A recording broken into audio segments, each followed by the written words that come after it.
Baik, hari ini Alhamdulillahirabbil alamin. Hari ini kita akan membahas kelanjutan daripada surat Al-Kahfi. Kita akan mulai dari ayat 17.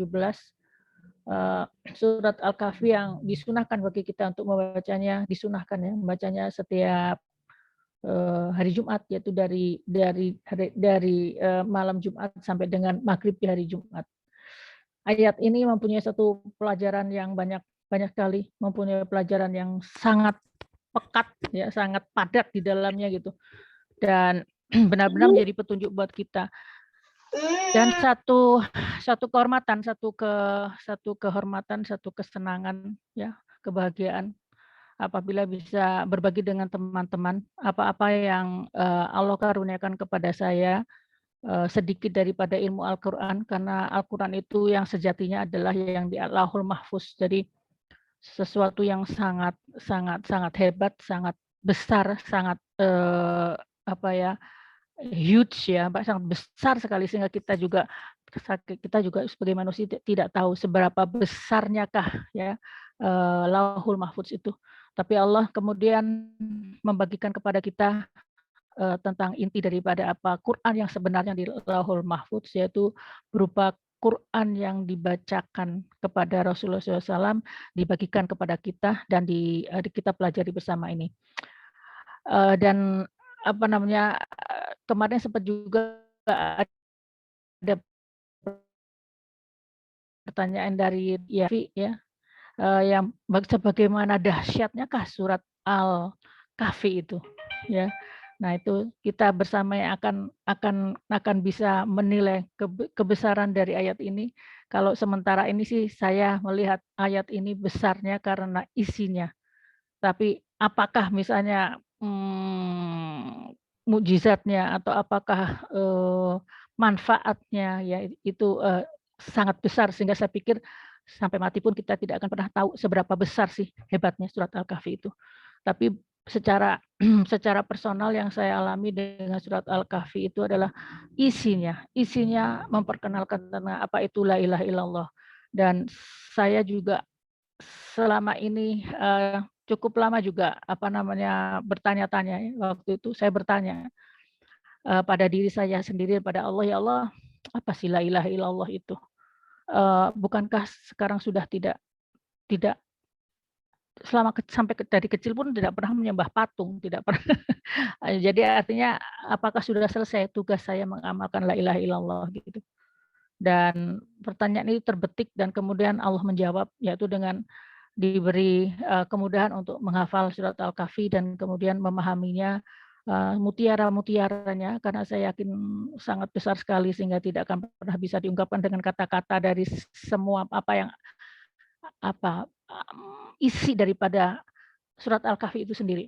Tapi buat saya sudah bisa menjawab apakah itu la ilaha illallah, yang ternyata bahwa la ilaha illallah itu adalah perjuangan kita sepanjang kehidupan kita, dan sampai akhir hayat pun yang diminta oleh Allah adalah kita mengucapkan kalimat la ilaha illallah. Jadi perjuangan kalau menurut saya, dan dari kisah-kisah dari surat Al-Kahfi ini kita akan bisa memahami sejauh mana sih sebetulnya perjuangan kita. Bagaimana kita memperjuangkan kalimat la ilaha illallah itu. Sudah cukupkah hanya sekedar tidak menyembah patung, ya, atau ajimat atau apapun, ya. Baik, selamat menikmati dan bersabar dengan mutiara-mutiara Al-Qur'an, karena dengan keterbatasan saya dan juga keterbatasan kita sebagai manusia tidak memungkinkan kita untuk langsung bisa mendapatkan semua mutiara Al-Qur'an. Mutiara Al-Qur'an itu harus diselami satu-satu, dimaknai satu-satu, difikirkan, ya, satu demi satu ayatnya, sehingga akhirnya kita bisa benar-benar memahaminya. Jadi yang penting bersabar, ya, di dalam mempelajari Al-Qur'an ini. Baik, selanjutnya kepada Tersinta untuk membukakan slide-nya. Insya Allah kita akan membahas mulai dari ayat 17.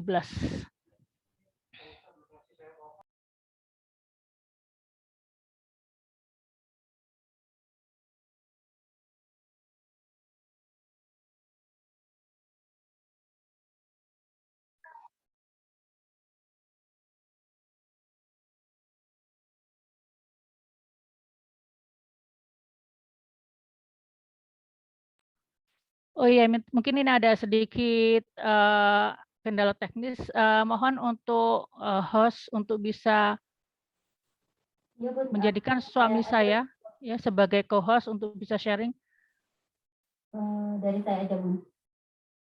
Oh ya, oke, silakan. Ya, terima kasih. Terima kasih Teh Ika. Dia tidak ada wajahnya tapi ada suaranya dan dia action. Wah, senang saya nih. Alhamdulillah. Baik. Ayat 7, ayat 17 dimulai dengan apa Teh Tini? Ayat 17.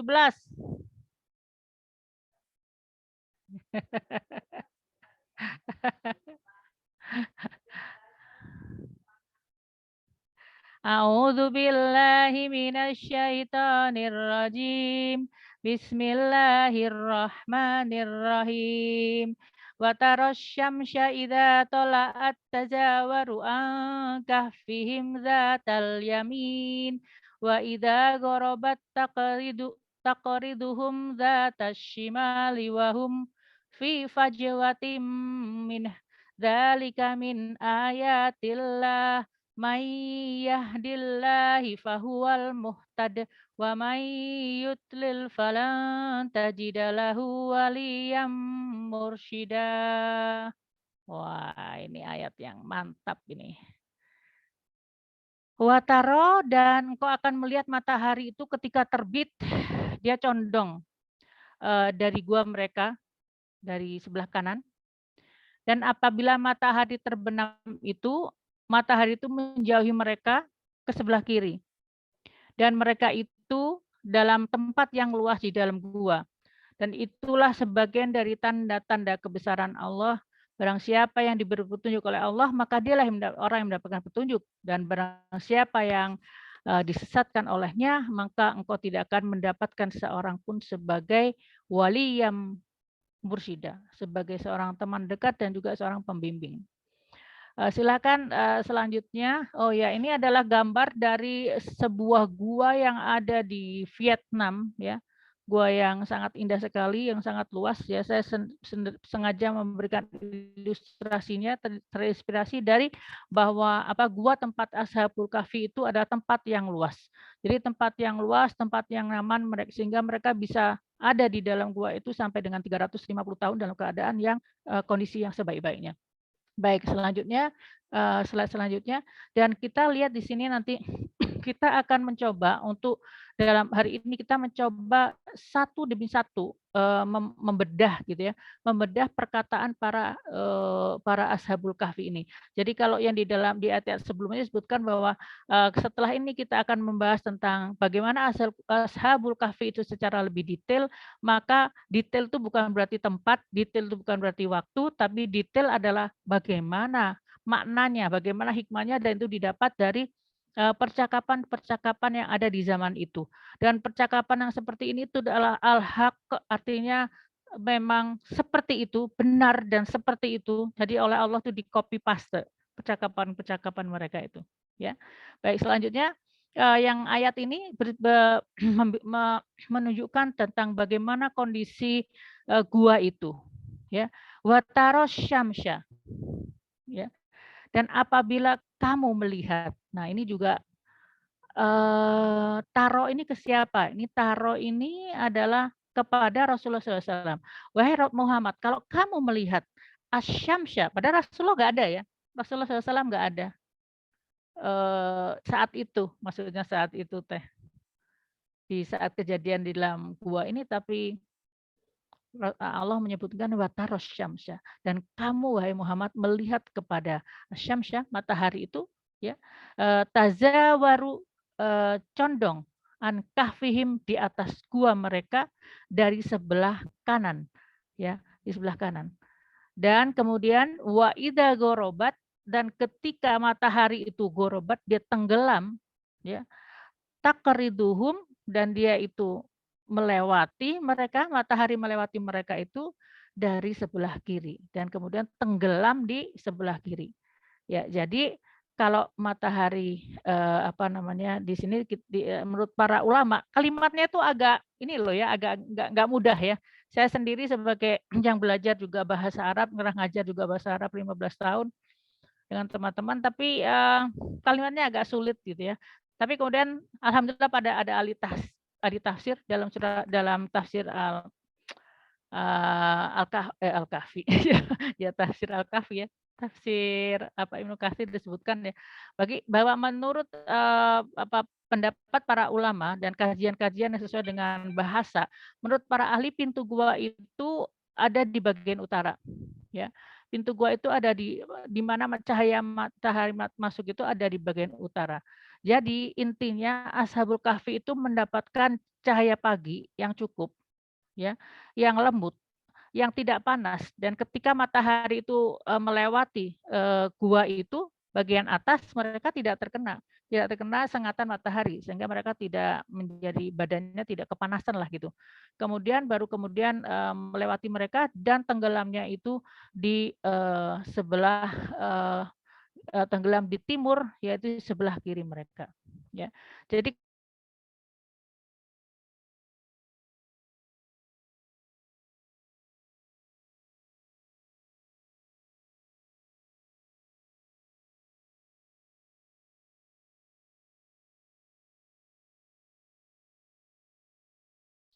selain keajaiban, tapi juga ada beberapa hal yang Allah tunjukkan bahwa kebutuhan jasad daripada Ashabul Kahfi ini dipenuhi sebagiannya oleh Allah Subhanahu wa taala. Artinya di sini mereka mendapatkan cahaya matahari yang cukup yang mereka bisa yang setiap hari mereka mendapatkan sinar matahari itu dan itu menjadikan tubuh mereka tidak menjadi dingin. Kemudian disebutkan di sini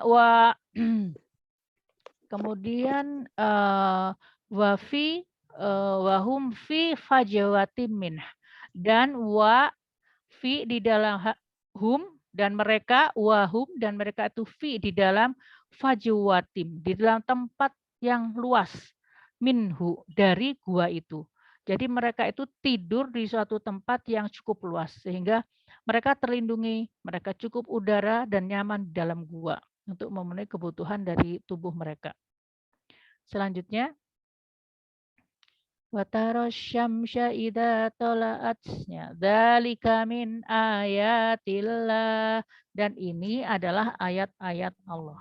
Bukti-bukti kebesaran Allah. Dzalika dan itu adalah min artinya sebagian dari ayat-ayat kebesaran Allah. Jadi ini hanya sebagian saja dari kebesaran Allah bahwa Allah mampu menjadikan Ashabul Kahfi ini hidup selama 300 tahun, tidur 300 tahun dan kemudian bisa hidup kembali.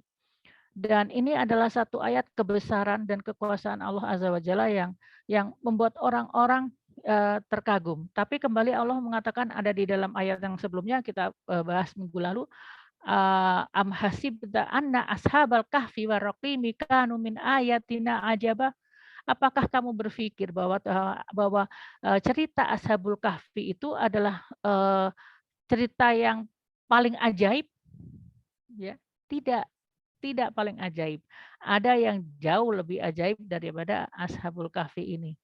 Ya, mulai dari terciptanya alam semesta, ya. Kemudian coba ditulis di chat. Silakan teman-teman pertanyaan saya, apakah ayat-ayat kebesaran dan kekuasaan Allah Azza wa Jalla yang bisa jadi jauh lebih besar daripada pemuda Al-Kahfi. Ini minggu yang lalu saya pernah mencoba untuk mengulanginya, membahasnya. Ya sekarang jadi pertanyaan aja ya. Silakan di kolom chat berpartisipasi. Nanti kita bahas ketika kita sesi pertanyaan ya. Apakah yang lebih besar daripada cerita kisah tentang Ashabul Kahfi? Nah, kemudian bisa jadi ini adalah ya ini kenapa saya bilang bisa jadi? Karena ini pikiran saya ya. Bisa jadi ini adalah kodok dari Allah ya.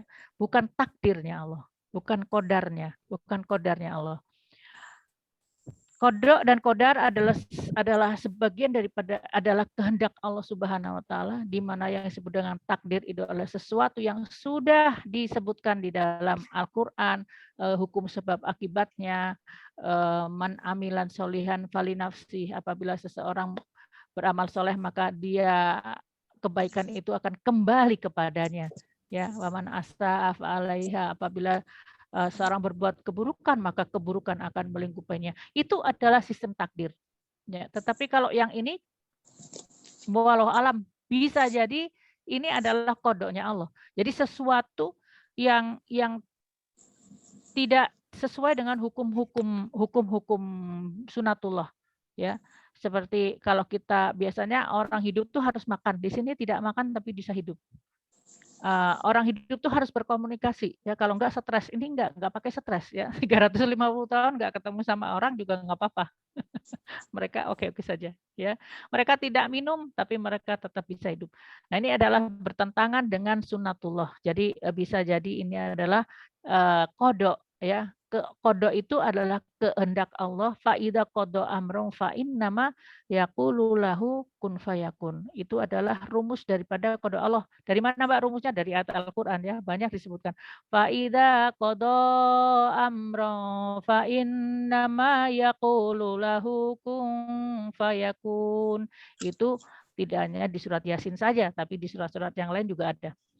Jadi qada dari Allah itu adalah sesuatu yang tidak sesuai atau tidak sama, tidak di dalam sistem takdir, ya, tetapi ada di dalam kehendak Allah apabila Allah ingin. Faida qada amron, kalau Allah ingin menginginkan sesuatu dari suatu urusan, maka dia berkata kun, jadi maka terjadilah itu, ya. Oke, dari qada Allah itu apa namanya? Maunya Allah lah gitu ya. Kalau maunya Allah itu dalam arti Allah boleh berkehendak apa saja. Sedangkan kalau yang disebut dengan takdir itu sudah ada sistemnya, sudah ada Allah sudah menetapkan sistem takdirnya gitu loh. Oh. Oh, dadosé mengke anu nek jenengan dateng Kalimantan, mengke istrine datang mriku. Nggih. Iya, jadi kalau misalnya contoh dengan sistem takdir nih ya, contoh kalau dalam rumah tangga ya. Kalau di rumah tangga kita itu makan sehari 3 kali. Seorang istri harus menyiapkan makanannya sehari 3 kali, pagi, breakfast, makan pagi, siang, dan sore. Itu sistemnya lah, kebiasaan, sunnah manusianya seperti itu, gitu loh. Nah, ini tapi kalau qada Allah, ini qada Allah, kehendak Allah ya. Kalau misalkan seorang kepala rumah tangga mempunyai kehendak, maka dia bisa aja dia, seorang kepala rumah tangga mengatakan, "Udah, Ibu nggak usah masak, ya. Hari ini kita, Ayah yang akan traktir. Ayah akan traktir, dari makan pagi sampai sore, sampai malam, itu semuanya nanti, pakai Gojek aja, GoFood aja." Wah. Ini kehendak daripada suami gitu ya, sebagai kepala rumah tangga maunya begitu ya. Jadi kalau kita mah, jadi si istri jadi senang, "Oh iya, jadi saya tidak harus ini ya, tidak harus masak." Nah, gitu contohnya kurang lebih seperti itu. Dan Allah kalau sistem takdir itu ada ikatan. Jadi Allah juga terikat dalam tanda petik dengan sistem takdirnya. Kalau Allah sudah menjadikan sesuatu dalam sistem takdirnya, maka Allah akan menepatinya. Ya, inna wa'dallahi haqq, seperti itu. Jadi ini ya, moga-moga dengan sedikit demi sedikit akan memahami tentang apa itu qada dan qadar. Selanjutnya, ya. Ini adalah bukti dari kebesaran Allah. May yahdillahu fahuwal muhtad. Dan barang siapa yang yahdi, yahdi, maksudnya Allah memberi petunjuk. Jadi di sini tidak ada, ada sih, ada. May yahdillahu, ya. Jadi apabila Allah memberikan petunjuk kepada seseorang, maka dia itu adalah seorang muhtad. Seorang muhtad, ya. Kenapa kok, maksudnya apa? Jadi kita sedikit nyinggung bahasa Arab ya. Jadi kalau di dalam bahasa Arab itu ada yang namanya isim fa'il, ya, atau isim, kata benda yang menunjukkan, orang itu menjadi pelaku daripada si perbuatan itu. Jadi misalnya contoh ada di isim fa'il tuh ada yang apa namanya, ada yang sifatnya itu sementara gitu ya. Tapi ada isim fa'il itu yang sifatnya menjadi kayak label gitu. Kayak misalnya kalau di dalam bahasa Indonesia misalkan, oh, eee, istri saya tadi mencukur rambut saya, ya, istri saya mencukur rambut, tapi istrinya bukan tukang cukur. Seorang tukang cukur, itu kalau seorang tukang atau satu profesi, atau sesuatu yang melekat pada seseorang, itu biasanya diawali isim fa'ilnya awali dengan mu. Jadi kalau mukminin itu orang yang beriman, orang mukmin itu orang yang beriman, dia tuh mempunyai label gitu. Jadi dia itu orang yang beriman, dia ahli dalam beriman, dia beriman terus-menerus. Nah, itu labelnya dia adalah seorang mukmin. Kalau seorang musyrik adalah seorang yang kerjaannya itu syirik. Kalau syarikun itu artinya orang yang melakukan kesyirikan, mungkin sekali. Tapi seorang musyrik itu adalah seseorang yang kerjaannya memang sering syirik gitu. Kalau dari bahasa Indonesia ada istilah tukang gitu ya. Jadi ahli itu, ahli syirik misalnya kayak gitu. Nah, jadi kalau dalam bahasa Indonesia, bahasa Arab seperti itu. Jadi kalau di sini muhtad asal katanya itu adalah hada itu memberi petunjuk, maka orang muhtad itu adalah orang yang diberi petunjuk. Tapi seorang muhtad beda dengan hadi, orang yang apa namanya, beda dengan hadis, beda dengan muhtad. Muhtad di sini adalah orang yang memang dia berprofesi mendapat petunjuk gitu. Maksud saya dia tuh dia sering mendapat petunjuk, ditambahkan petunjuknya, kemudian dia aplikasikan petunjuk yang Allah berikan kepada dia. Nah, itu seorang muhtad. Ya. Nah, kemudian wa may yudlil apabila wa may yudlil dan apabila seseorang itu tersesat maka falan tajidah lahu waliyam mursyida. Kalau seseorang itu tersesat maka dia tidak akan ya, falan ini ada lannya di sini ya. Falan maka tidak akan.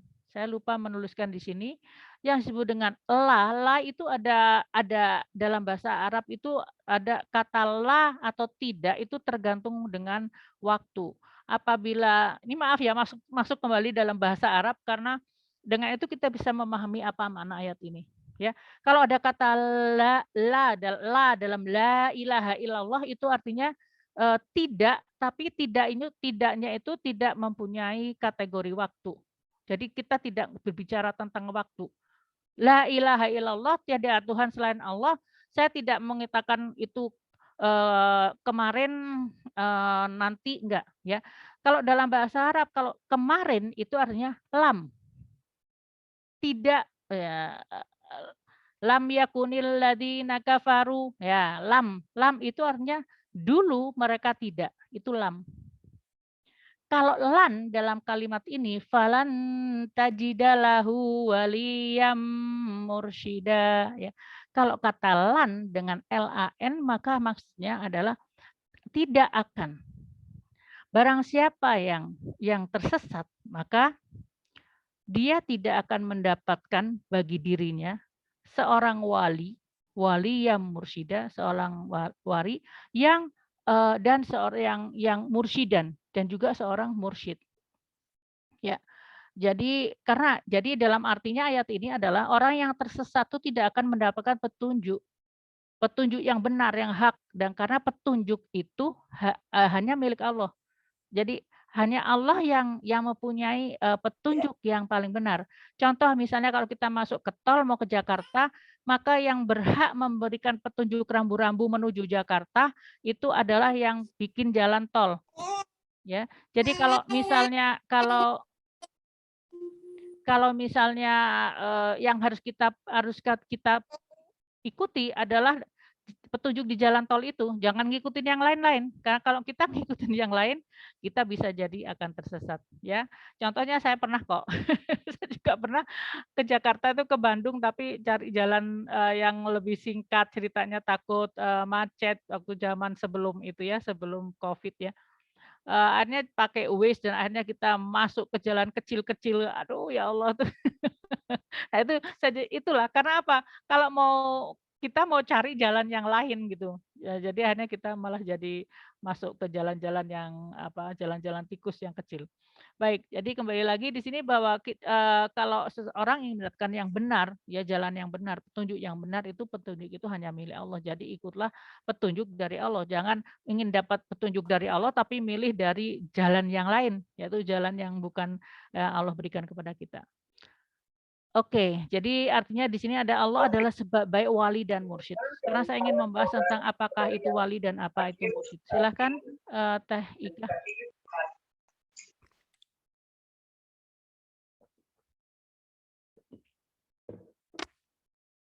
Baik, siapakah walian mursyidan itu? Ya, wali itu adalah orang yang dekat.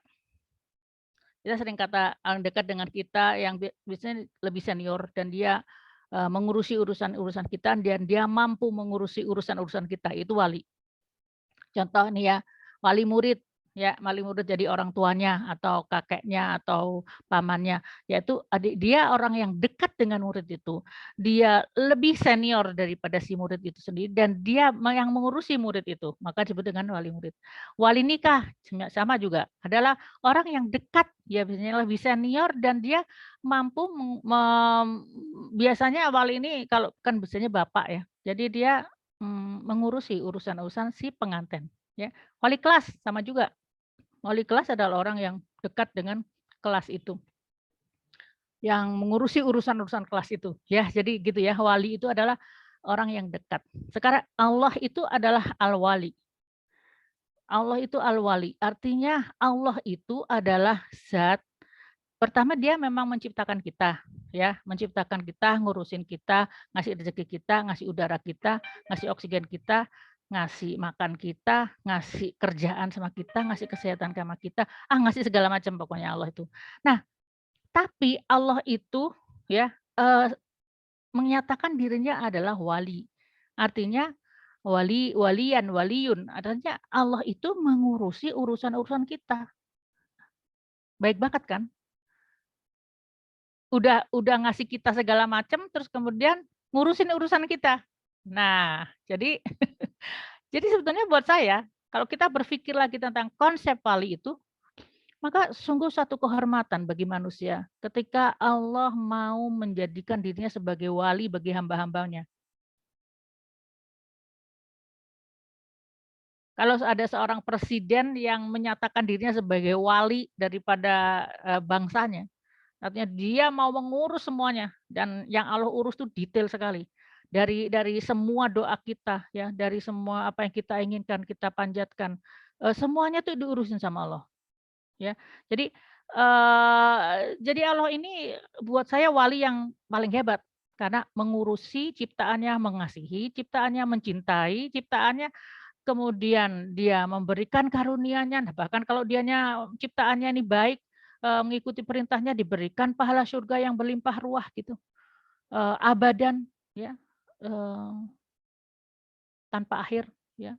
Jadi ini yang terjadi sebetulnya manusia ini kadang-kadang lupa tentang Allah yang dalam Asmaul Husna dikatakan Allah itu adalah Al-Wali.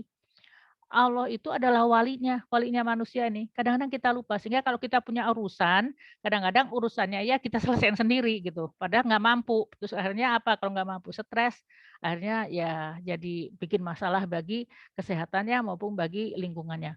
Jadi manusia tuh sering tidak menyadari dan tidak menggunakan kebaikan Allah yang satu ini sebagai Allah yang ngurusin kita. Nah, apakah apakah amalan yang terkait dengan wali ini, yaitu tawakal. Kalau kita ini menganggap ya, menyadari dan berterima kasih bahwa Allah itu adalah mengangkat dirinya sebagai wali buat kita, maka Ya kita ini kalau punya masalah itu kembalikan kepada Allah. Jadi rumus daripada masalah kita itu kalau kita mau hidup agak tenang gitu ya. Kalau punya masalah pikir dulu, ini masalahnya ini. Oke, saya bisa apa?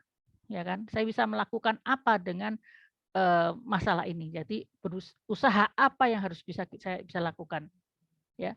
Lakukan usahanya dulu, ya. Misalnya punya urusan apa? Urusan, eee, utang misalnya. Wah, utang Allah aja lah yang bayarin, saya mah males-males aja lah, nanti juga dibayarin sama Allah. Nah, itu salah. Pertama harus harus juga saya bisa berusaha apa. Setelah saya bisa berusaha, itu sudah melampaui dari kekuatan saya, barulah kita meminta kepada Allah. Ya Allah, berikanlah kepada saya rezeki yang luas, yang berkah, sehingga saya bisa membayarkan hutang-hutang saya. Nah, barulah itu kemudian Allah akan memberikan pertolongannya dari jalan yang tidak disangka-sangka. Ya, wa may yattaqillaha yaj'al lahu makhraja wa yarzuqhu min haitsu la yahtasib. Barang siapa yang bertakwa kepada Allah, yang kembali kepada Allah, maka Allah akan bukakan jalan dan jalannya itu dari jalan yang kita tidak sangka-sangka. Ya. Itu tentang wali ya. Selanjutnya mursyid. Apakah mursyid? Mursyid itu asal katanya adalah rosyada. Rosyada kalau di dalam dalam Asmaul Husna itu Rasyidun ya, Ar-Rasyid. Allah itu Maha Pandai ya. Mursyid, mursyid itu artinya orang yang pandai. Dan selain pandai, dia juga mempunyai kapasitas untuk membimbing. Itu adalah seorang mursyid ya. Nah, kalau kita sering dengar, ada nggak teman-teman yang pernah dengar tentang mursyid ya? Tentang mursyid, kalau ada tahu coba masuk ke chat kalau ada yang tahu siapakah yang ada yang pernah dengar nggak kata mursyid. Mursyid itu sering disebutkan dengan guru ya, guru mursyid. Ya. Tetapi guru mursyid ini kemudian menjadikan apa namanya banyak banyak banyak hal yang menjadi bisa dua sisi mata pedang ya. Di satu sisi seorang guru itu bisa membantu seseorang untuk memahami siapa Tuhannya. Tapi di satu sisi juga guru itu atau mursyid, kalau guru saya masih melihatnya masih masih memberikan ilmu ya, tapi kalau mursyid itu yang membimbing. Sekarang apakah seorang manusia mampu membimbing seorang lain untuk menghadap kepada Allah, sedangkan dia sendiri manusia itu tidak mampu untuk bisa memastikan dirinya masuk ke dalam surga atau tidak? Ya ini menjadi refleksi buat kita, kalau seorang manusia diberikan mursyid, diberikan apa, title sebagai seorang mursyid, saya pikir juga ada sih orang-orang yang memang sangat sangat soleh dan sebagainya, tapi kita harus juga, melihat kalau misalnya tidak melihat di sekitar kita ada yang mursyid, ya nggak tidak menuju kepada Allah tanpa mursyid pun juga nggak apa-apa. Mursyid dalam arti guru ya, guru yang mengetahui. Kan orang kalau yang bilang mursyid itu guru yang bisa mengetahui, batiniah kita, mengetahui dosa-dosa kita, mengetahui dan banyak hal lah ya. Nah, tapi kita harus juga kritis dengan mursyid ini karena banyak orang-orang yang berguru tapi kemudian dia takut ketika nggak punya guru. Kenapa harus takut? Kan ada Allah. Dikhawatirkan bahwa kalau jika seseorang tidak dewasa mempunyai seorang guru, maka dia bahkan maaf ya, menuhankan gurunya. Dan ini menjadi penghalang dirinya ketika dia menuhankan gurunya, maka dia akan menjadi terhambat dirinya untuk menghadap kepada Allah. Karena Allah tuh membuka pintu bimbingan itu diberikan Allah langsung kepada kita. Allah bukakan itu karena di sini disebutkan dalam ayat ini Allah itu adalah wali yang mursyidan. Allah itu adalah ya zat yang memberikan apa yang ngurusi urusan kita dan membimbing kita. Ya, bagaimana dengan manusia? Apakah manusia mampu jadi seorang mursyid? Ya. Sedangkan dirinya sendiri tidak mampu untuk bisa apakah dia tahu dirinya akan selamat dan masuk ke dalam surga? Walau alam. Apakah seorang manusia dapat menjadi mursyid untuk harus apakah maaf ini pertanyaan, apakah seseorang dapat harus mempunyai mursyid untuk menuju kepada Allah? Ya. Silahkan tulis pendapat Anda di kolom chat ya. Apakah seorang manusia harus mempunyai seorang mursyid untuk dapat menuju kepada Allah? Terus kan apa gunanya Al-Quran diturunkan oleh Allah?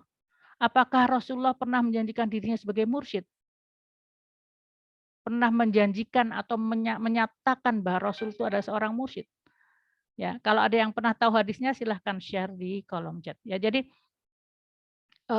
ada hal yang perlu refleksi untuk kita. Dan kalau kita lihat kenapa ayat ini, ya, ada kata walia mursyidan itu ada di dalam cerita Ashabul Kahfi. Sedangkan di situ tuh mereka adalah rata-rata adalah pemuda yang mempunyai satu level gitu.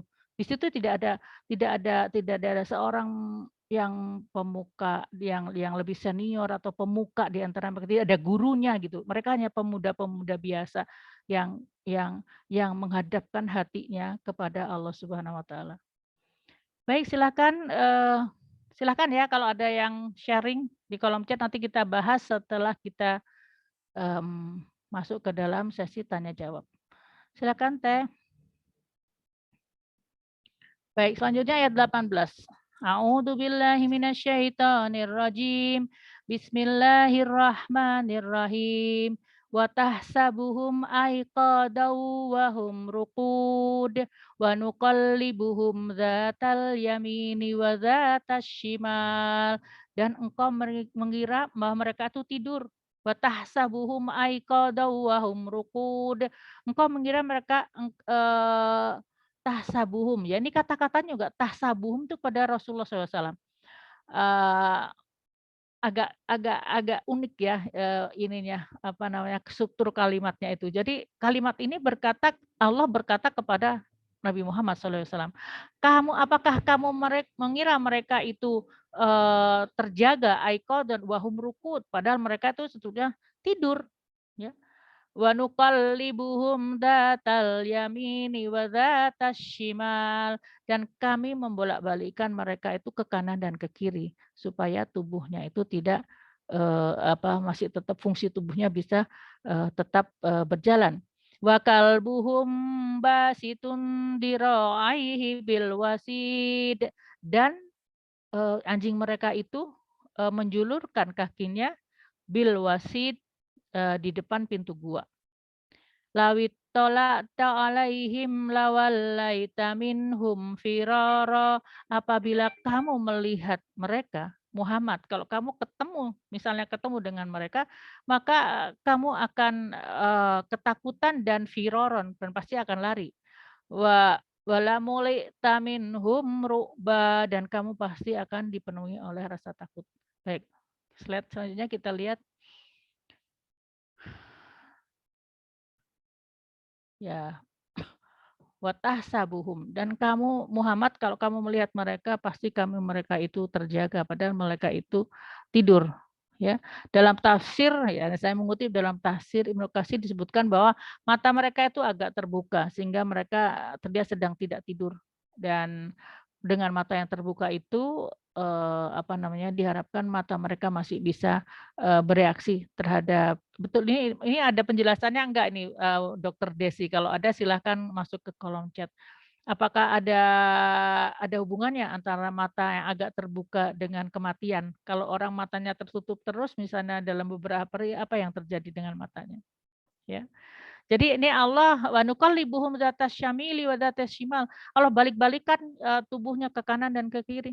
Dan anjing mereka itu menjaga di pintu gua, dan anjing ini mendapatkan berkah dari Allah, tertidur juga dengan para pemuda ini, ya.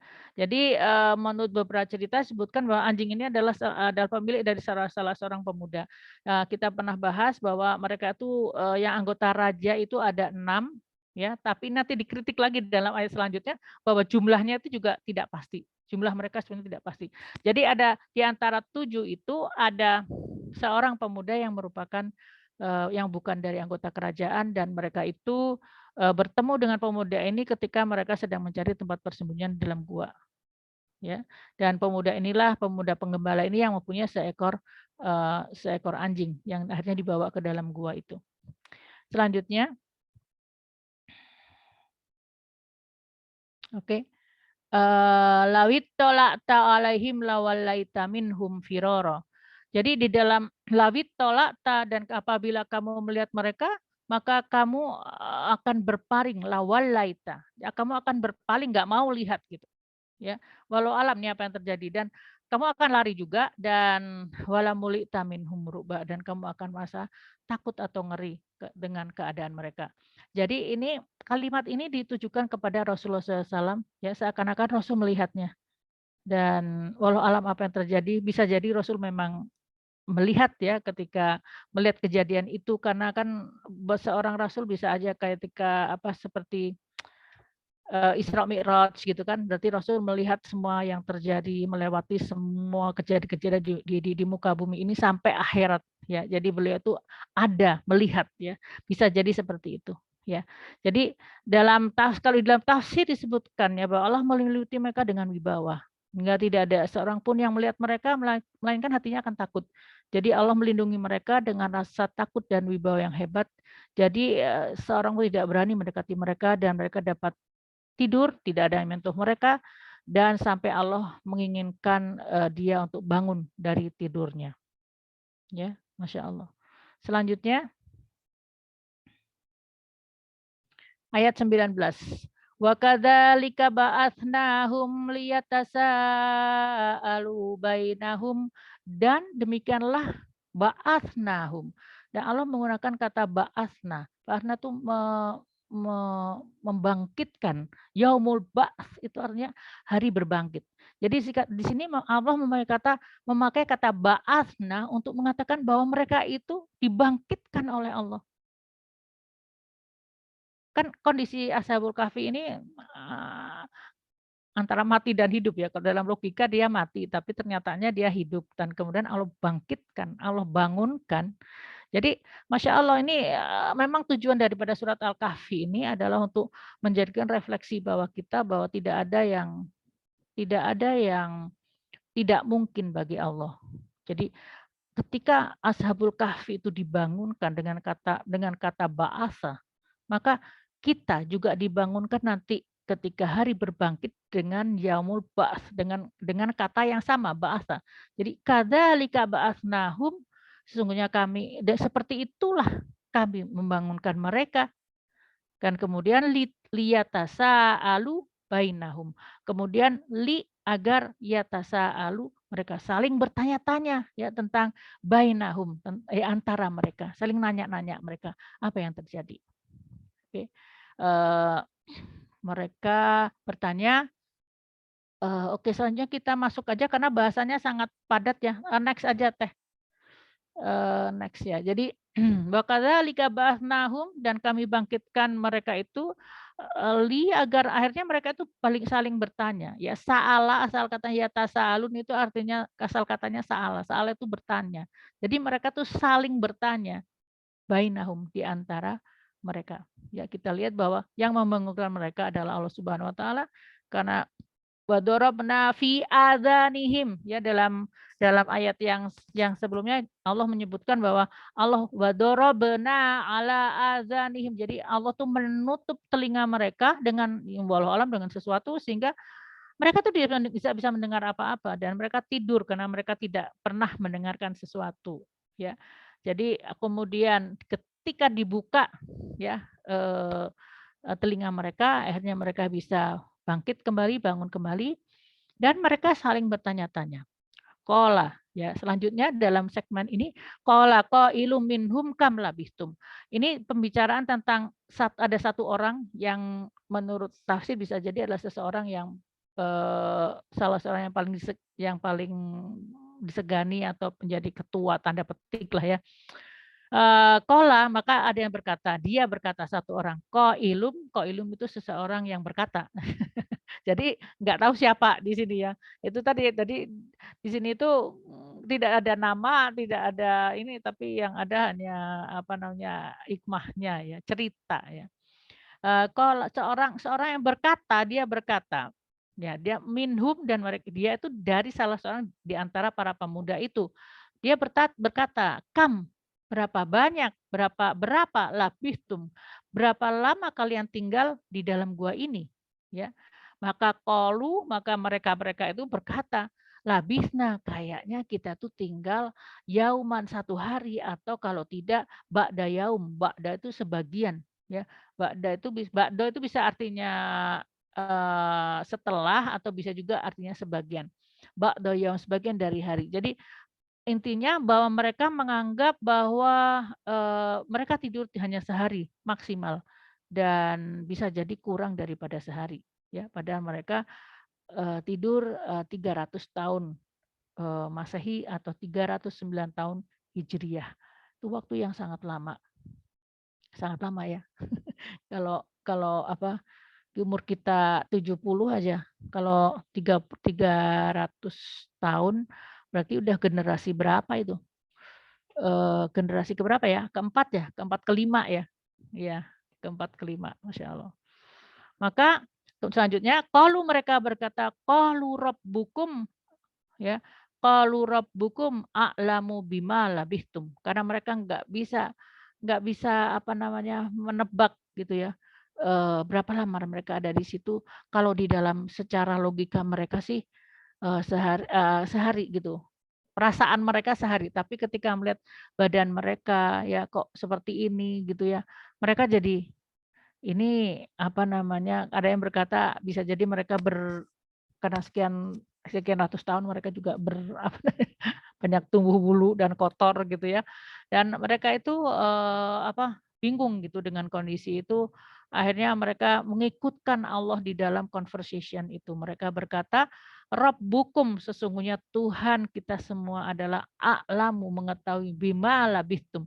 Sebenarnya yang tahu ya, tahu Allah berapa lama kita tinggal itu adalah Allah Subhanahu wa taala. Nah, ini saya ingin memberikan sedikit apa namanya, penegasan ya di dalam kalimat ini. Kenapa? Ini apa yang terjadi? Mereka ini berkata-kata, berdiskusi, tapi kemudian mereka menyebutkan kembalikan kepada Allah. Ini adalah ciri-ciri orang-orang yang beriman kepada Allah. Jadi rukun iman yang pertama ya, iman kepada Allah, yaitu menyertakan Allah dalam percakapan mereka. Ya, ini sesuai dengan surat Al-Mujadilah ayat 7. Selanjutnya silakan Ibu host. Ya. Dalam Al-Mujadilah ayat 7 ini, Masya Allah ini, Masya Allah, betul-betul buat saya ayat ini pertama kali saya menghafalkan, inspiratif sekali ya. A'udzubillahi minasyaitonirrajim. Bismillahirrahmanirrahim. Alam taro annallaha ya'lamu ma fis samawati wa ma fil ard. Dan apakah kamu melihat Muhammad, sesungguhnya Allah itu annallahu ya'lamu, Allah itu mengetahui semua yang ada di langit dan di bumi. Semua, semua, semua. Dan ma yakunu min najwa salasatin illa huwa rabi'uhum. Dan tidaklah yakunu, dan tidaklah keadaan dari najwa. Najwa itu artinya pembicaraan yang dirahasiakan. Pembicaraan yang bisik-bisik, yang curhat-curhatan, yang bisa jadi gibah tapi bisa juga enggak. Jadi kalau gibah itu kan membicarakan orang lain. Kalau najwa itu adalah percakapan rahasia. Jadi kalau suami istri, nah itu sering melakukan najwa ya. Ngomongin tentang anaknya gitu kan. Bagaimana mengelola keluarga itu mereka berbicara ya, najwa ya di dalam pembicaraan rahasia ya. Atau seseorang yang ingin memberikan kemaslahatan bagi urusan misalkan di lingkungannya ya, di satu RT ya, kan tidak semuanya diundang. Yang diundang hanya beberapa saja. Dan ini konsumsi hanya beberapa orang saja yang untuk akhirnya ditindaklanjutin menjadi sesuatu action untuk seluruh anggota RT misalnya. Nah, ini yang disebut najwa itu. Jadi pembicaraan rahasia, pembicaraan yang hanya sebagian orang saja yang hadir di situ ya. Ma yakunu min najwa salasatin. Kalau ada suatu pembicaraan rahasia dengan salasah, dengan 3 orang, maka illa huwa rabi'uhum. Maka yang keempat itu adalah Allah. Kemudian wala khamsatin illa huwa sadisum. Kalau pembicaraannya itu ada 5 orang yang berbicara di situ, maka illa huwa sadisuhum, maka yang keenam itu adalah Allah. Wala adna min dzalika, dan apakah kurang dari itu, misalnya kurang dari 3, kurang dari 5 ya, kalau kurang dari 3 berarti 2 ya. Maka wala adna min dzalika, kalau 2 orang pun, wala aksaru atau lebih dari 5, illa huwa ma'ahum aina ma kanu. Sesungguhnya Allah itu bersama dengan kalian setiap saat. Tsumma yunabbi'uhum bima amilu yaumal qiyamah, dan setelah itu ketika Allah ada di situ, Allah tidak banyak tidak maksudnya dia menjadi saksi, dia mendengar dan dia mengijabah kalau ada yang bertanya gitu ya. Tapi semuanya itu akan jelas pada saat yaumul akhir. Tsumma yunabbi'uhum bima amilu yaumal qiyamah. Allah akan membukakan ya berita-berita itu semua. Jadi berita yang rahasia pun juga Allah akan bukakan semua di yaumul qiyamah, dan innallaha bikulli syai'in alim, dan sesungguhnya Allah Maha mengetahui segala sesuatu. Ya, jadi ini adalah ciri-ciri orang beriman, dan rukun yang pertama yaitu iman kepada Allah. Maka kalau kita mau praktek, Mbak, kalau kita udah tahu ayat ini, sudah belajar surat Al-Kahfi tadi ayat berapa? 18, kemudian surat Al-Mujadalah ayat 7, maka apa praktek kita? Maka coba kita berpraktek, sertakan Allah dalam diskusi-diskusi harian kita. Kira-kira kalau kita bicara seperti ini dengan seseorang atau najwa dalam keadaan apa namanya, pembicaraan yang private gitu, kira-kira Allah suka nggak ya dengan ini ya? Ya, kira-kira ini dihisab nggak ya? Dan kira-kira kalau ini Allah melihat, kira-kira pendapat Allah gimana ya? Gitu. Atau ya enggak, kita minta aja sama Allah gimana? Kita mintakan saja sama Allah masalah ini, kita mintakan kepada Allah solusinya. Ayo kita Baik, berdoa Bun. sama-sama, misalnya kayak gitu. Jadi, ya, baik Bun, siap. Jadi kalau mau sendirian, berdua, bertiga, intinya insya Allah ada Allah. Iya. Ya. Oh ya, udah Bun, waktunya ya. mengingatkan Bun. Iya Bun, sudah jam 5. Oh iya ya, sebentar. Ini sampai di mana ya? Sebentar. Teh Ika, coba kita lagi lihat slide-nya. Satu lagi sampai ayat berapa? Ini belum selesai nih. Dikit lagi. Kita sampai ayat berapa nih? Teh Ika, klik. Oh, 19. Oke. Saya selesaikan ya 5 menit lagi tentang yang ini tadi, yang ke atas lagi Teh Ika. Itu tadi ayatnya terputus. Iya, terputus. Mohon maaf. Nah, ini. Oke, selanjutnya yang slide yang setelah ini Teh Ika. Oke, teman-teman, sambil nunggu slide-nya, kalau ada pertanyaan boleh diketik ya di Ya, kolom chat. boleh diketik. Boleh pertanyaan, boleh sharing Boleh apa komen, gitu ya, ya. boleh. Ya, siap. Silakan Bunda. Oke, selanjutnya satu slide lagi ya. Faba'atsu ahadakum biwarikikum hadhihi ilal Madinah. Nah, ini segmen satu lagi adalah kemudian salah seorang dari pemimpin mereka itu berkata, hendaknya berdiri salah seorang di antara kalian dan pergi untuk membawa warikikum, uang kalian untuk ke kota, maksudnya untuk membeli makanan ya. Fangzur ayyuha aska ta'amang fayatikum biruhim birizkim min. Jadi hendaklah kalian itu melihat apakah ada makanan-makanan yang bersih, dan datangkan, bawa kepada kami sebagai rezeki bagi kami. Jadi dia minta supaya ada satu orang saja yang pergi ke kota untuk memilih untuk mendapatkan makanan yang halal. Jadi kita perhatikan nih, salah satu ciri orang yang beriman lagi adalah kalau mau makan biar lapar juga 300 tahun nggak makan, tapi kalau masalah makanan harus dilihat ini halal atau tidak, ya, Masya Allah.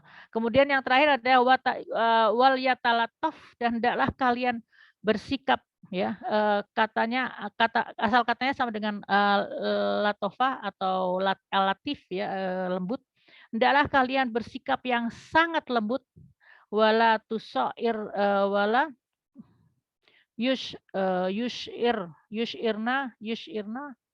yus'iron nabikum ahadan, dan janganlah kalian bercerita tentang kita kepada salah seorang, yang kalian temui. Jadi ini masih tetap harus rahasia, jangan sampai ada orang yang tahu bahwa kita ada di gua ini. Jadi pikiran mereka tuh ya itu tadi masih 1 hari ada di dalam gua itu, ya. Baik, ini hari ini kita sampaikan di sini ceritanya. Insya Allah minggu depan kita sambung lagi apa yang terjadi ketika mereka bertemu dengan para penduduk kota, ya.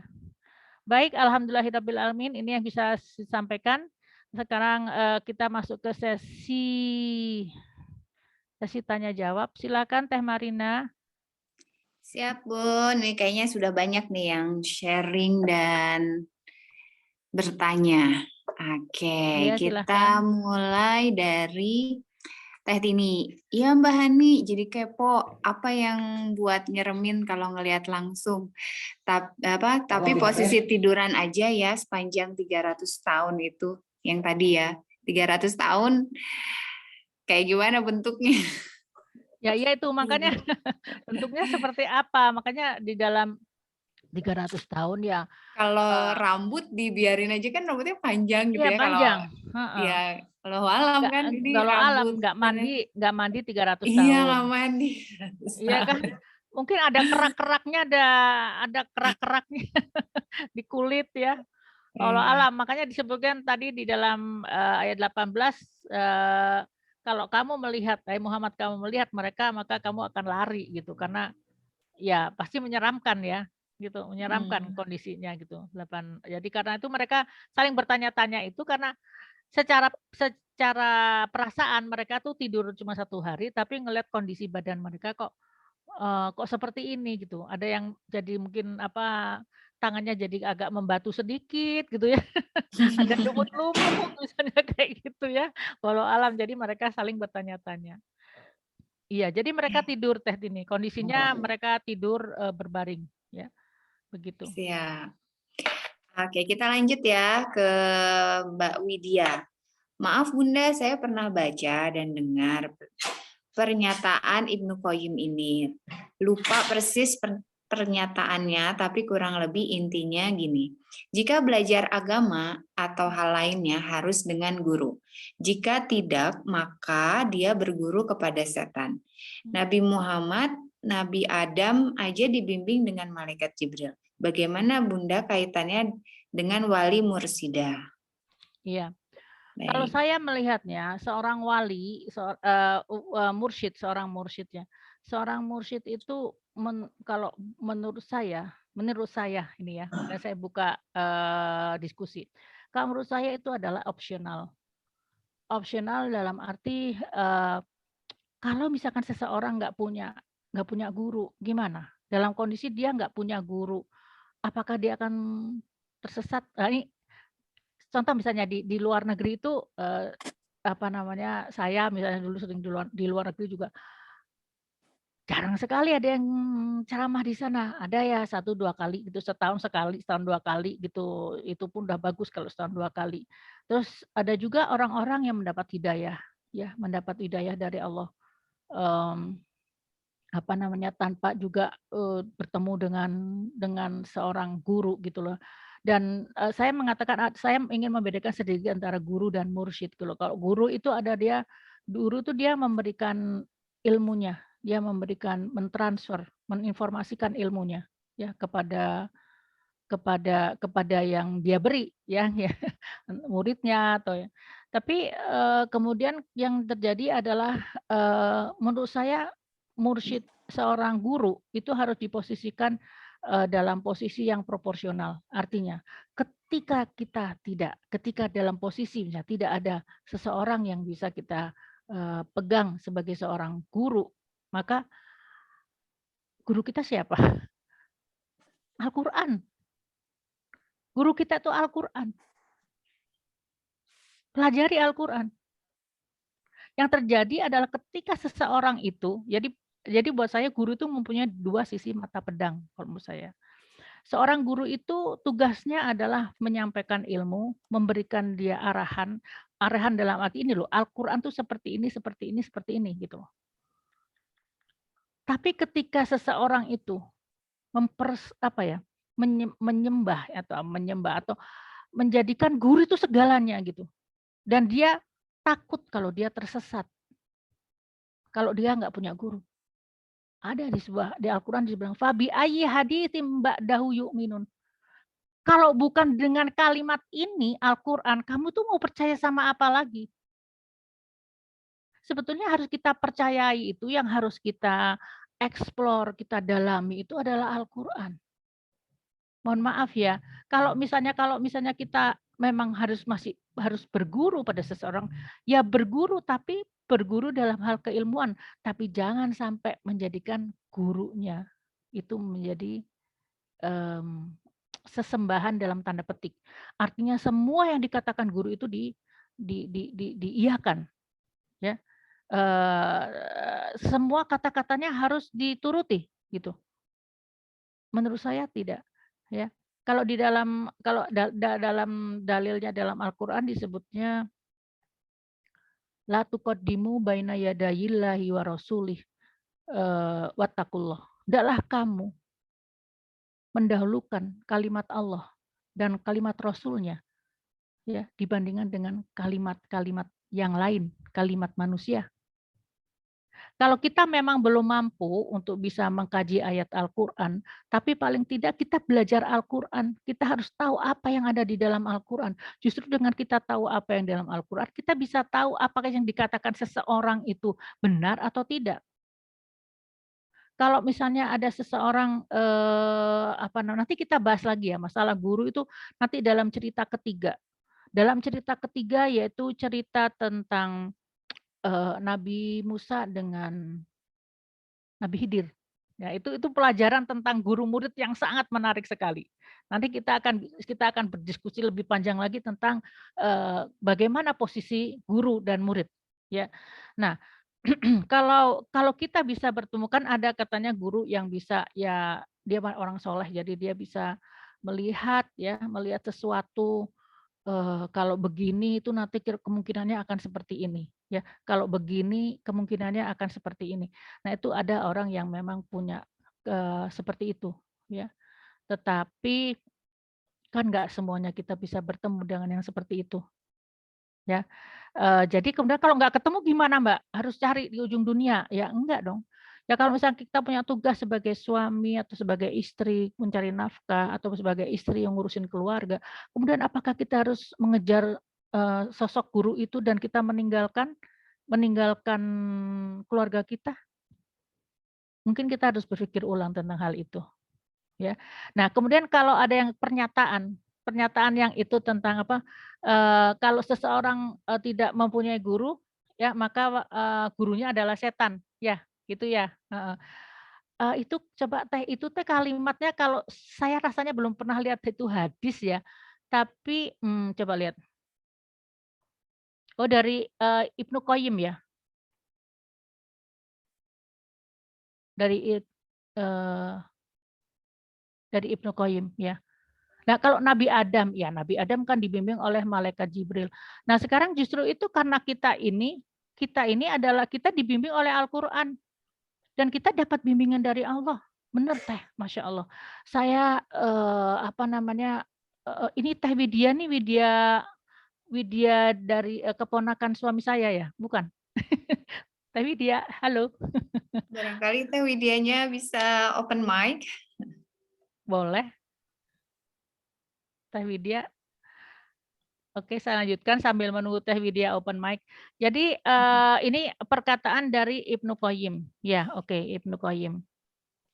Oke, Ibnu Qayyim itu adalah seorang ulama. Saya juga baca bukunya, beberapa saya baca bukunya juga. Tapi dulu saya suka sekali membaca tentang bukunya orang-orang soleh. Ya, dulu saya suka banget. Sekarang saya lebih fokus ke Al-Quran. Kenapa? Karena ketika saya bingung, kadang-kadang buku ini mengatakan begini, yang ini mengatakan begini, ini mengatakan begini. Jadi saya kemudian penasaran, saya bilang, kalau Allah bilang apa? Bagaimana saya tahu Allah bilang apa? Ya di dalam Al-Quran. Saya pernah juga ada seorang yang sangat saya hormati, seorang sangat soleh kalau menurut saya ya. anak seorang kiai, tapi menjadi pengusaha sukses. Beliau sedekahnya hebat, ya. Beliau pernah bilang sama saya, "Hani, Hani gurunya siapa?" Saya cari guru, dulu ada gurunya, sekarang saya nggak bisa, saya nggak punya kesempatan ketemu dengan guru. Kemudian saya pernah resah 2 tahun, nangis karena saya nggak punya guru. Ketika usia saya berapa ya, 26 tahun ya, 24 tahun, 26 tahun, saya pernah nangis 2 tahun karena saya takut kehilangan, karena termakan oleh perkataan bahwa kalau kamu akan tersesat kalau kamu nggak punya guru. Saya menangis itu 2 tahun dan saya takut tersesat karena perkataan itu, tapi ingat itu perkataan manusia. Kemudian saya menangis, kemudian saya gelisah dan kemudian saya mencoba mencari, apa namanya, sosok guru, tapi saya nggak nemu. Saya belum bertemu, di tengah kesibukan juga saya, ya harus, membayar hutang dengan cara bekerja di perusahaan saya. Jadi akhirnya kemudian saya menangis dan saya bersujud pada Allah, saya bilang, "Ya Allah, saya nggak punya siapa-siapa, saya ingin mengangkat Engkau sebagai guru ya Allah, karena saya nggak punya siapa-siapa." Dan saya takut tersesat. Saya sangat takut tersesat, jadi saya minta sama Allah, "Ya Allah lindungin saya dan berikan saya ilmu sehingga saya tidak tersesat." Dan kemudian Allah memberikan ilmu itu, Al-Qur'an, saya belajar, saya tahu-tahu sendiri bahasa Arab ya, karena saya pernah juga ditanya sama Teh Ninih gitu, "Mbak Ani guru bahasa Arabnya siapa?" Saya bingung, "Saya siapa ya guru bahasa Arab saya?" Saya jadi nginget-inget lagi. Oh iya, saya nggak ada. Makanya Teh, mana gurunya Teteh, datang deh ke rumah saya supaya saya belajar bahasa Arab sama gurunya Teteh. Datanglah si Teteh ini ke rumah saya, private ceritanya. Setelah 3 kali beliau nggak mau ngajar saya lagi. Dia bilang, Bu Hani udah nggak, saya nggak bisa ngajar Bu Hani lagi, Bu Hani ini," katanya, "saya nggak bisa jawab pertanyaan-pertanyaan Bu Hani," katanya. Pertanyaan bahasa Arab ya, padahal ya gitu, akhirnya saya belajar sendiri dan saya selalu connect. Ibaratnya mah kalau WiFi itu selalu connected gitu ya sama Allah dan saya minta supaya saya jangan sampai saya, tersesat dan ternyata insya Allah menurut saya bagaimana saya akan bisa tersesat, fabi ayyi haditsin ba'dahu yu'minun. Kamu mau percaya apa lagi kalau bukan kepada Al-Qur'an ini? Mau percaya perkataan apa lagi kalau kamu nggak percaya Al-Qur'an ini? Ama tuqaddimu baina yadayillahi wa rasulih. Hendaklah kamu itu mendahulukan Allah, mendahulukan Rasulnya, baru setelah itu perkataan manusia. Dan kalau misalnya ada seorang, kalau misalkan ada seorang mursyid, saya nggak mengatakan mursyid itu selalu buruk ya. Kalau mursyidnya itu misalnya seorang hafiz Quran, dia mengatakan semuanya juga perintahnya sesuai dengan perintah Al-Quran, ya itu memang yang bagus gitu ya, yang guru yang harus diikutin gitu. Tapi yang terjadi itu adalah ada suatu konotasi, ada suatu segmentasi pemikiran bahwa kalau nggak punya guru tersesat. Loh, kok Allah kejam banget ya? Kenapa maksudnya untuk menuju kepada Allah harus melalui seseorang? Kalau seseorang tuh nggak ada, apakah kita akan tersesat? Sekejam itukah Allah gitu? Sehingga harus ada syarat. Sekarang apa bedanya dengan, maaf ya, orang Nasrani yang mengatakan bahwa kita nggak akan bisa masuk surga kalau nggak diselamatkan oleh Yesus Kristus, katanya. Apa bedanya dengan begitu? Seperti orang-orang Nasrani yang kalau berdosa dia harus ketemu dengan seseorang di bilik kemudian mengaku dosa dan orang itu mengatakan, "Ya, kamu sudah diampuni." Yang diampuni si pastornya atau Allah? Itu menjadi pertanyaan. Dan janganlah kita menjadikan orang-orang soleh di antara kamu itu menjadi robbaniyin, menjadi orang-orang yang robbaniyina. Ada di dalam surat Al-Imran, robbaniyin itu adalah orang Tuhan, ya, Tuhan. Robbaniyin artinya Tuhan. Jadi secara kadang-kadang orang nggak sadar bahwa dia makin lama dia itu akan menuhankan manusia yang lain. Dan ketika saya tidak mengatakan tidak boleh berguru ya. Kalian juga sekarang berguru sama saya, tapi maksudnya konotasinya harus benar.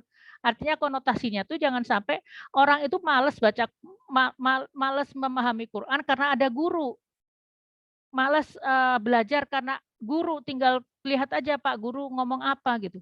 Sekarang guru itu adalah manusia juga. Guru adalah manusia yang dia juga bisa berbuat salah.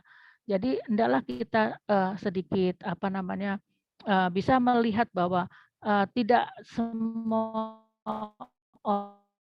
orang itu apa namanya bisa untuk menjadi mursyid. Ya, sangat memang kalau ada tuh berarti memang lagi beruntung. Anda beruntung kalau bisa mendapatkan seorang guru gitu. Tapi kalau saya personally, kalau saya yang memahami Quran, maka saya akan dengan sukarela ya mau gitu untuk berguru berkepada dia. Jadi artinya ini semuanya menjadi bahan perenungan kita juga bahwa sesungguhnya Allah itu adalah juga yang paling zat yang paling berhak untuk disebut mursyid. Adalah zat yang paling bisa menyelesaikan urusan kita. Dan mursyid artinya itu membimbing. Artinya ada yang membimbing kita untuk menuju kepada Allah. Ya, saya pernah kok diminta untuk menjadi oleh seseorang untuk menjadi Bani mau nggak jadi guru saya, tapi saya tahu maksudnya adalah guru mursyid. Ya, saya bilang bagaimana saya bisa menjadi mursyid kalau saya nggak setiap hari ketemu dengan Anda. Bagaimana saya bisa membimbing Anda kalau saya sendiri juga masih perlu dibimbing Quran. Kalau kita mau bersama-sama mempelajari Al-Quran dan kemudian kita sama-sama menuju kepada Allah dengan ilmu ini, ayolah kita bersama-sama gitu. Tapi kalau misalkan saya mendeklar diri saya sebagai seorang pembimbing, seorang mursyid, saya nggak sanggup dan saya takut. Takut apa? Takut melampaui kewenangan saya sebagai seorang manusia gitu. Karena sesungguhnya yang mursyid itu adalah Allah Subhanahu wa taala. Oke, mungkin itu bisa menjawab sedikit Teh Widya, kalau mau dibuka boleh kita diskusi.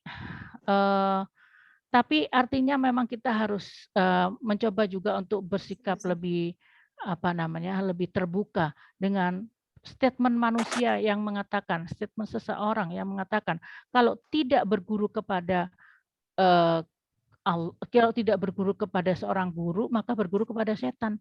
Terus Allah ditaruh di mana? Qurannya ditaruh di mana? Coba kita pikirkan lagi. Oke, selanjutnya ada lagi Teh. Ada, Bun. Teh Isroni. Iya, ini dari tadi mau ganti nama kok nggak bisa ya. Ya, begitu. Tadi mengenai guru ya. Teh Widianya nggak ada ya tadi Marina lihat. Siap, kita lanjut aja ya. Kalau nah ini ada pesan dari Teh Tini. Assalamualaikum jamaah kajian. Yang mau ikut donasi ke kajian MQC Bandung dapat disalurkan ke nomor rekening Teh Siti Kurdiasti. Nah, ini nomornya tolong dicatat ya, teman-teman, dan ditransfer. Oke. Lanjut, ini ada pesan ada sharing dari Teh Desi. Oh iya, Bu Dokter nih, Bu Dokter. Iya, ayat 17 mengingatkan pentingnya sinar matahari yang dapat meningkatkan pembentukan vitamin D yang menjadi salah satu indikator kesehatan. Oh, alhamdulillah ya. Nah, sekarang lagi primadona ya, vitamin D ya. Primadona ya. Ayat 18. Karunia Allah, karunia Allah terbuka artinya masih hidup. Nah, ini mungkin ini keselang sama Teh Novi ya. Nanti kayak Teh Desi chat lagi di bawahnya, saya lanjutin aja. Tanda kematian adalah midriasis, pupil mata terbuka lebar, tidak ada respon terhadap sinar. Artinya saraf tidak bekerja lagi. Oke. Makasih Teh Desi sharingnya Bu Dokter ya. Jadi memang mereka perlu sedikit terbuka ya mungkin mereka supaya masih dalam kategori hidup gitu.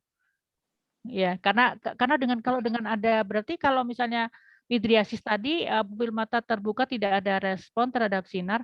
Artinya kalau matanya dia sedikit terbuka dan terkena matahari kan berarti setiap hari matanya dilatih untuk respon ya. Artinya matanya akan setelah 300 tahun masih bisa berfungsi gitu ya. Assalamualaikum warahmatullahi wabarakatuh. Waalaikumsalam warahmatullahi wabarakatuh. Iya, Teh Desi. Iya, aduh, mohon maaf kalau boleh sedikit saja. Iya, boleh. Boleh. Untuk jadi kalau tentang mata yang terbuka tertutup itu kita tidak melihat dari kelopak mata. Oh, ya ya ya. Jadi kalau kelopak mata orang tidur itu ada yang kebuka, ketutup itu kebiasaan. Kadang-kadang secara Oh, genetik heeh. gitu. Tapi Iya yang kita ya. lihat adalah pupil. Oh, Pupil iya. itu Mhm. lubang di tengah-tengah lingkaran hitam. Mhm mhm mhm. Itu yang langsung connect sama bagian mata bagian dalam. Jadi kalau kita Mhm. melihat saraf seseorang, kita lihat dari respon pupil. Maka kita harus center ya. Ya ya. Respon cahaya positif atau negatif. Nah, Oh, ya. untuk Makanya tanda-tanda dokter tuh suka bawa dokter suka ya presenter itu ya. betul. Ya ya ya ya. Jadi kalau kita center itu pupilnya dia masih bergerak, berarti respon cahaya positif, sarafnya masih bekerja. Nah, kalau tanda Mhm. kematian, gitu, ini orang udah meninggal apa enggak, kita bisa lihat dari respon cahayanya. Oh, Jadi saya heeh. bisa menyatakan ini respon cahaya negatif, orangnya sudah nggak ada. Jadi lihat Ya. dari mata yang terbuka, bahkan tidak ada respon sama sekali, itu pupilnya melebar betul. Tidak Oh. ada respon sama sekali. Mhm. Gitu, ini hanya sharing sedikit aja. Ya, terima kasih sekali Ya, ilmunya. Jadi kita tahu ya, heeh. Jadi tapi hubungannya dengan yang tadi itu ya Mbak Desi, berarti kalau matanya kalau misalkan dengan mata sedikit terbuka itu, berarti artinya seperti ada dia masih orang-orang tersebut bereaksi, masih hidup. masih hidup ya? Mhm. Berarti sedikit terbuka, berarti belum terbuka banget. Kalau terbuka banget berarti meninggal orangnya.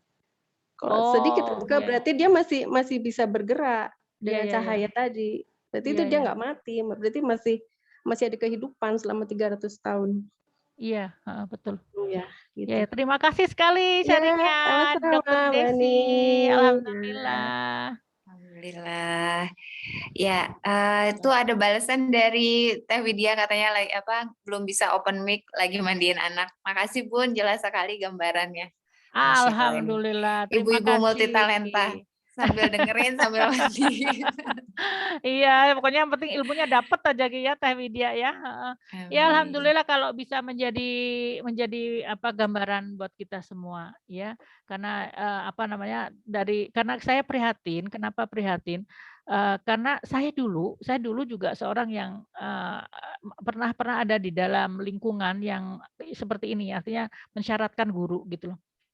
Dan ya itu tadi saya jadi takut gitu ketika, saya pindah dari luar negeri, saya ke Indonesia, saya lingkungan baru 8 tahun di luar negeri, balik ke Indonesia di Bandung lingkungan baru, saya nggak tahu ketemu siapa dan saya nggak punya, seorang guru pun. Dan, pada saat itu kemudian bertanya diri saya itu, betulkah kita memang harus punya guru gitu kan.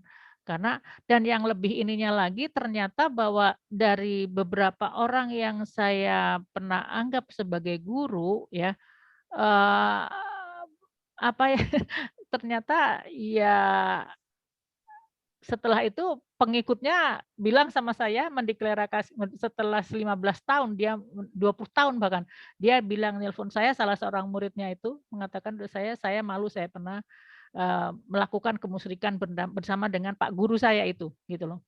Jadi, apa namanya, ketika seseorang sungguh sesuatu yang tidak tidak apa ya, sangat berat buat seseorang untuk ketika dia dikatakan kamu, ya saya menjadi seorang mursyid gitu ya. Kalau guru sih nggak apa-apa ya, kalau guru kayak seperti, bahasa Arab, Quran, ini saya pikir itu nggak apa-apa, bagus sekali gitu. Tapi ketika seseorang itu guru itu artinya guru yang, oh dia tahu hati saya, oh dia belum tentu juga dia tahu semuanya gitu. Dan ternyata banyak sekali yang kasus yang dengan apa, sedikit, klinik ya gitu, apa namanya, kelihatan agak-agak sakti gitu ya, tapi jatuhnya ternyata musyrik dan ternyata terbukti memang musyrik. Dan juga ada, berat seorang manusia itu ya, seorang manusia itu menjadi seorang mursyid, seorang manusia yang mau diangkat menjadi seorang mursyid, itu membahayakan dirinya sendiri. Karena dia akan menyandang sesuatu tugas atau beban yang dia sebenarnya tidak mampu untuk melakukannya, ya. Jadi, terus kalau misalkan begitu, kalau kata-kata mursyid lebih hebat dan daripada kata-kata Quran, terus gimana? Fabi ayyi haditsin ba'dahu yu'minun. Kamu mau iman sama kalimat yang mana lagi kalau bukan percaya kepada kalimatullah, kepada Al-Qur'an. Jadi yang pertama itu yang harus dipegang adalah kita belajar Quran. Belajarlah juga kepada orang-orang yang mempunyai ilmu Quran gitu loh. Karena itu yang menjadi pegangan kita. Karena kita jadi tahu bahwa ini loh Allah berkata begini, ini loh yang Allah inginkan, ini loh yang Allah mau. gitu. Oke, selanjutnya ini satu pertanyaan lagi mungkin ya. Oh, ada Teh Novi. Waktunya Teh sih Novi. udah habis ya. Teh Novi ini teman kesayangan Novi. saya. Jangan ini aja Teh Novi. Oh ya. Oh karena tadi yang tadi sih ke chat sama. Oke. Mohon maaf Teh Novi. Kalau saya bacakan ya, kalau pengen Allah suka dengan kita, maka kita harus tahu apa-apa yang Allah suka. Benar nggak Bun? Gitu. Berarti udah lulus. Ini kan pernah saya sebutkan beberapa dalam sesi beberapa ya, 1 atau 2 yang sebelum ini. Ya itu penting ini bener. Ibu Novi, Teh Novi, Mbak Novi silakan dibuka, boleh loh kita diskusi di sini ya. Buka Bu Novi ini adalah kembangnya kelas saya di SMA. Silakan Bu Novi. Oke, ya jadi betul. Jadi itu justru itu kalau kita kan itu ada seperti timbal balik ya di dalam kita berhubungan dengan Allah dan manusia ya. Ada kita punya hablum minallah, hablum minannas. Itu banyak sekali hadis-hadis atau ayat-ayat Allah yang mengatakan kalau ingin kamu bahagia, bahagiakan manusia. Kalau kamu ingin disukai oleh Allah, kita juga harus tahu apa yang disukai oleh kita harus membahagiakan manusia juga. Tetapi yang kembali ini bahwa kita harus tahu juga penting itu Mbak Novi, apa yang Allah sukai. Dan sekarang bagaimana kita tahu Allah suka? Ya dari ayat-ayat Al-Qur'annya. Itu yang menjadikan saya sebetulnya sangat getol gitu ya membahas Al-Qur'an karena saya juga bukan berarti saya udah ahli Quran, bukan. Saya juga nggak tahu semuanya, tapi saya membuat forum ini supaya kita sama-sama belajar. Oh ini loh, ini seperti ini gitu. Dan kita akan lama-lama kita akan tahu apa yang Allah sukai. Ya, kalau yang hari ini apa coba yang Allah sukai? Surat Al-Mujadilah ayat 7. Apa yang Allah sukai coba? Boleh dijawab di chat Teh Novi atau yang lain juga boleh jawab. Apa yang Allah sukai dalam surat Al-Mujadilah ayat 7? Menganggap Allah ya. Allah dianggap. Itu yang Allah ingin dari kita salah satunya. Jadi Allah ingin dianggap ada. Ya, memang Allah tuh ada. Allah tuh ada. Cuman yang tadi itu ya, yang kalau kita berdua itu sebenarnya ada Allah, yang bertiga ya sendirian pun ya Allah. Iya, itu. Jadi Allah itu ada, cuman kadang-kadang sering nggak dianggap gitu loh. Kalau kita mau Allah itu suka sama kita, salah satunya adalah anggaplah Allah. Anggaplah Allah selalu bersama kita. Kalau kita apa-apa, ini Allah lihat loh ya.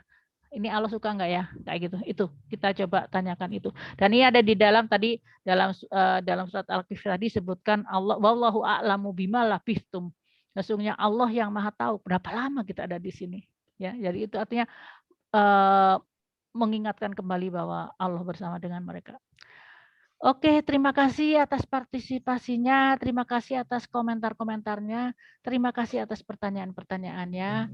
Semoga kita dimudahkan oleh Allah untuk bisa memahami Al-Quran, mutiara-mutiaranya, dan kita diberikan kekuatan juga untuk kita bisa mengamalkannya ya, sedikit aja sedikit. Tapi kita amalkan, kita istiqomah. Semoga kita menjadi orang-orang yang dicintai oleh Allah Subhanahu wa taala. Baik, silakan moderator.